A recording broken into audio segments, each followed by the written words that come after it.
Now, for some reason, there's a reading list for nonfiction too. So I'm gonna have to go ahead and find all of that. All the books in here that I have, and then I'll be back.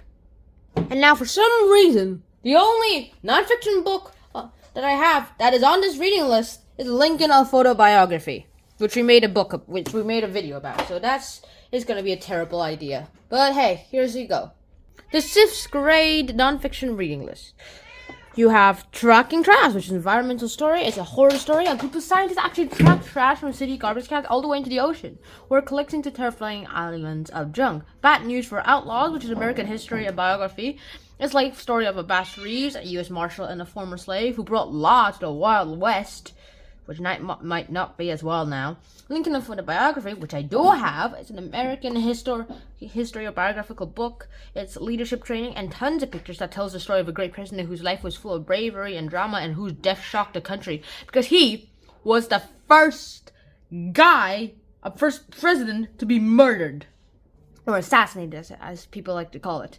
Brown Girl Dreaming. I think I have this book, but I'm not sure. It's a poetry book. It's a memoir, too. It's about a heartbreak and joy. It's the gorgeous prose about what it was like to be an African-American girl living in the shadow of Jim Crow and seeing the light of the civil rights movement. Deirdre's Book of Greek Myth. It's basically about Olympic stories, all the great stories about Zeus and the Olympians, but with good writing this time, to be honest, because the original, I have no idea what they're saying. How They Choked. It's history, fun with failure. 14 massive scripts by famous people that will make anyone feel better about trying and failing and trying again.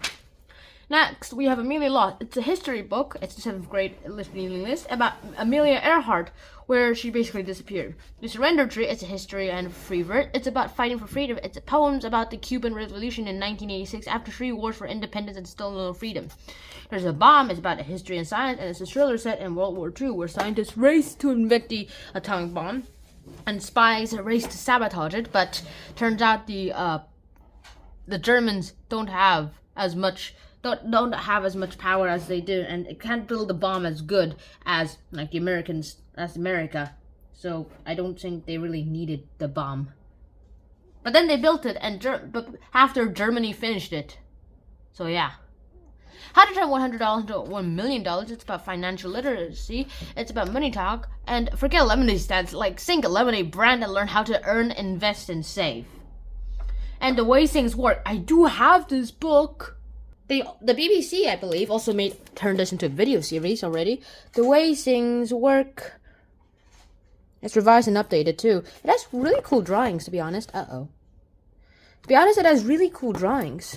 And, like, some of them, like, it talks mainly about mammoths, though. It includes mammoths, and at the end of the book, it's really funny. It has, like, a funny ending, the book, because, like, there's this guy who has the only supply of mammoth food. So, he basically has a lot of profit in him.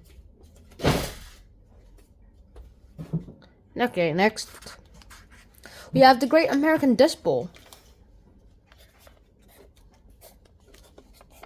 It's by Don Brown. It's comics, it's history, and it's a great fact. And it's about a graphic novel about the one time America almost choked to death in one of the most destructive natural events ever. And last but not least, the 8th grade reading list. It's Friday Lights, and like, yeah, I read Hitler Youth, but it's an ebook, and I'm pretty sure I deleted the ebook, so technically I do have it. Go, A Kid's Guide to Graphic Design. It's about it's like art design. The legendary graphic designer teaches a 101 course on typography, color theory, and everything else you need for great taste.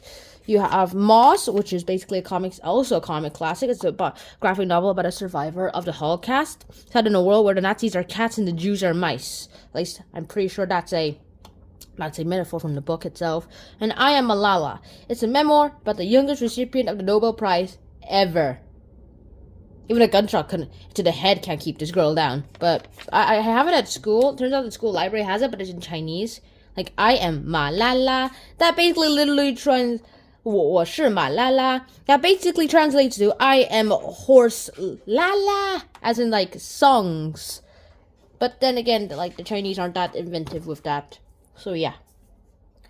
I hope you guys enjoyed this reading list, and I hope to end this chapter with the final unit of everything you need to ace English language arts in one biggie fatty notebook. So that's it. Hope to see you guys soon. Shannon out. Peace.